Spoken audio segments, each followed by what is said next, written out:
Assalamualaikum warahmatullahi wabarakatuh.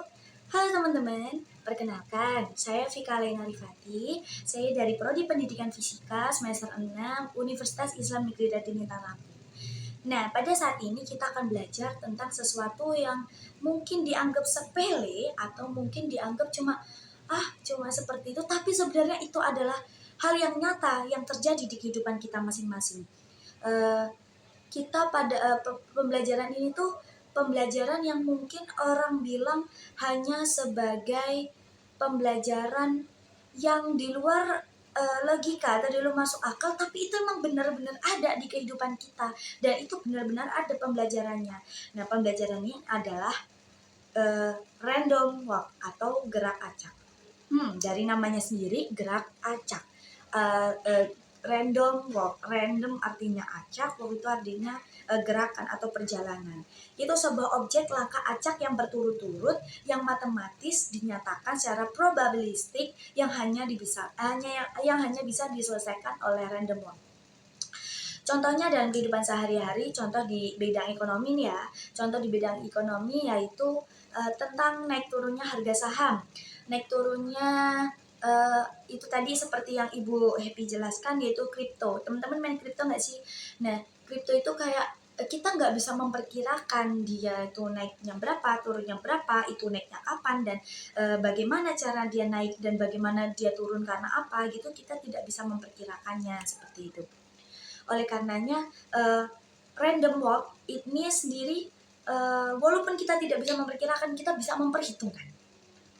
Di dunia ini namanya tidak ada yang sesuatu yang tidak diperhitungkan. Contohnya random walk ini. Nah, jadi semua fenomena yang dinyatakan secara probabilistik adalah random walk. Dan random walk ini tidak hanya di bidang fisika saja. Contohnya random walk ini ada yang satu dimensi, ada random walk ini ada yang satu dimensi, ada juga random walk 2 dimensi, 2D, atau random walk yang kontinu, model winner atau Oke teman-teman, kita lanjutkan ya. Nah, random walk 1 dimensi ini adalah gerak acak bolak-balik di sepanjang garis lurus. Misalnya, seseorang mulai dari titik 0 dan setiap langkah dia bisa maju ke plus 1 atau mundur min 1 dengan probabilitas yang sama 50%. Nah, contoh yang dimensi random walk 1 dimensi ini adalah contohnya seorang pemuda yang mabuk.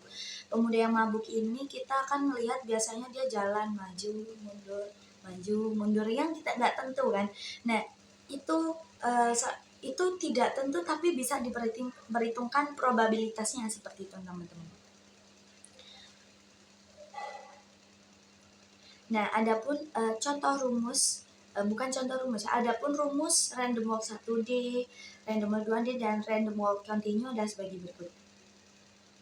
Nah, teman-teman, ini kan pengertian random walk ya. Sebenarnya random walk ini banyak banget contohnya, banyak banget pengertiannya. Nggak cuma sekedar teori, kita juga harus melakukan perhitungannya. Nah, kira-kira teman-teman sekalian mau nggak sih kita melakukan perhitungannya? Kalau mau, kita lanjut part 2. Komen di kolom komentar ya. See you.